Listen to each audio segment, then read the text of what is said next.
Hello once again, it's tubalcain, mrpete222, your YouTube shop teacher, this time with episode number 48, the question of my What Is It Mystery Tool series. And this particular video with 8 or more pliers here is devoted to tools all from one trade. And I know I've been putting a lot of pliers on lately, but I've got some interesting ones here. And take your best guess at them. I'm going to run through them fairly quickly so I don't prolong this too much. Some of you will recognize these, some will not. I did not know really what any of them were. None of them appear to be modified. That is, this is the way they were made. And I hope to have the answer to all of these from a catalog that I have in the follow-up video. So let's get started. There are 9 pairs of pliers here, and I put a little number on each one so that when I do the follow-up video I can refer to them by numbers. Otherwise I will quickly forget. But number 1 here, made in West Germany by Vigor.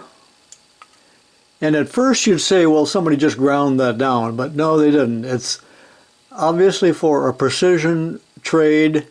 That's the way it was made, with just a little bit of a pin on the end.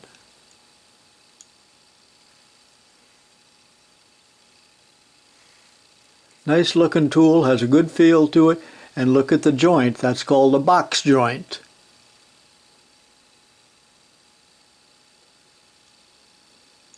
Expensive pliers, what is it?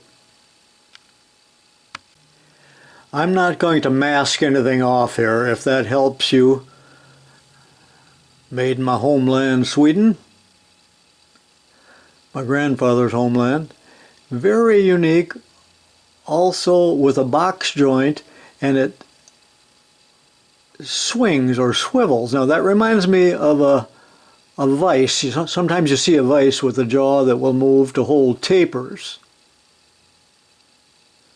So what in the world is this used for? Relatively narrow jaws.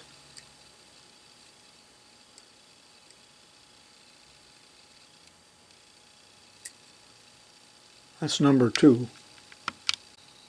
Number 3, and you'll notice that a lot of these tools are European.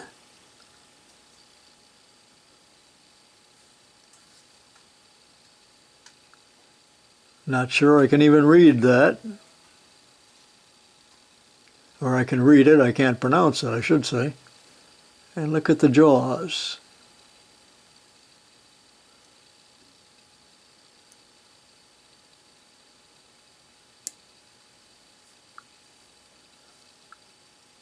That's number 3.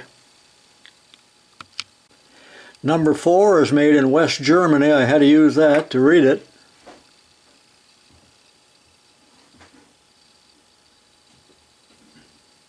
This reminds me of a more modern tool because of the plastic handle. Plastic dipped handles. A little more robust, like it could do a rather heavy job.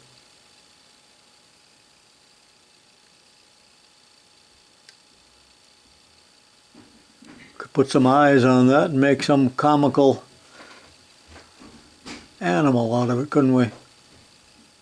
That's number 4. Here's number 5, chrome plated, not nickel plated. Again with a box joint.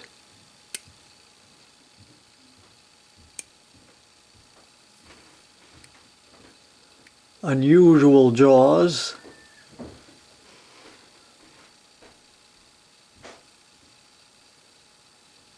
And when you think about it, the shape of the jaws is what this whole little mini-series is about. Stainless, oh I said chrome plated, it's stainless.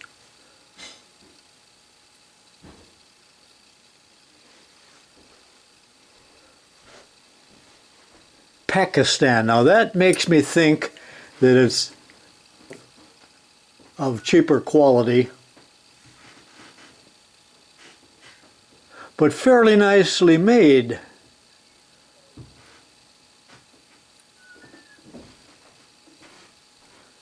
What's number 5? Now number 6 is a Bernard, but I think it's associated with the trade that I'm talking about, so I'm including it here rather than in the Bernard series. But this one's quite small, you know, when you compare it with this particular one, which is not included in this series, by the way. But you can see it says Bernard on that side, and then on this side, that manufacturer in New Haven. Now this one appears to be damaged or sprung a little bit because the jaws are no longer parallel. They seem to be meeting down here closer to the rivets than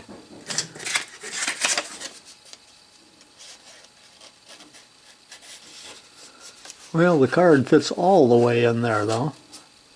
No, I am able to grip it now by putting force on the handles. The usual little diamond there, like a Bernard. So anyway, what is the purpose of this? Very narrow jaws, but they do have the serrations, the gripping surface, the teeth. So that's number 6. Maybe it's just a general purpose pliers. Here's number 7, and now this is made by Utica.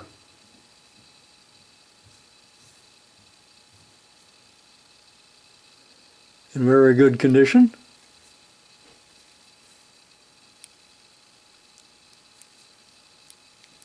So the action here is converted to reciprocal at the end, and this little anvil, if we can call it that, is adjustable on a thread.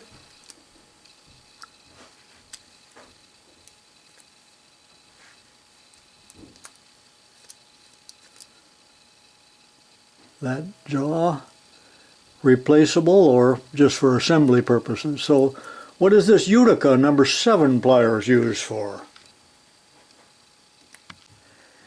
And number 8 is not the bug, but he likes that pair of pliers. Again, a box joint.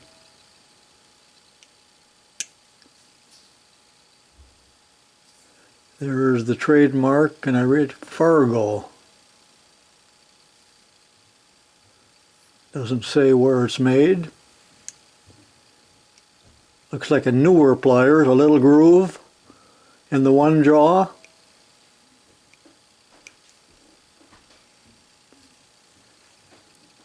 Number 8. And finally, number 9, the last one, made by Pliers, USA. Patent pending.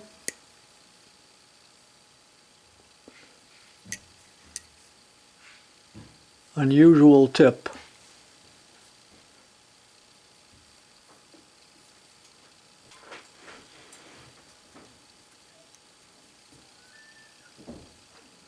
That's number 9. That concludes number 48A. I hope you found this as interesting as I did. I don't expect everybody to have the answers. I certainly do not myself, but perhaps you can identify some of them or identify the trade associated with this entire group of pliers. Thanks for watching, and be sure and watch the answer when available.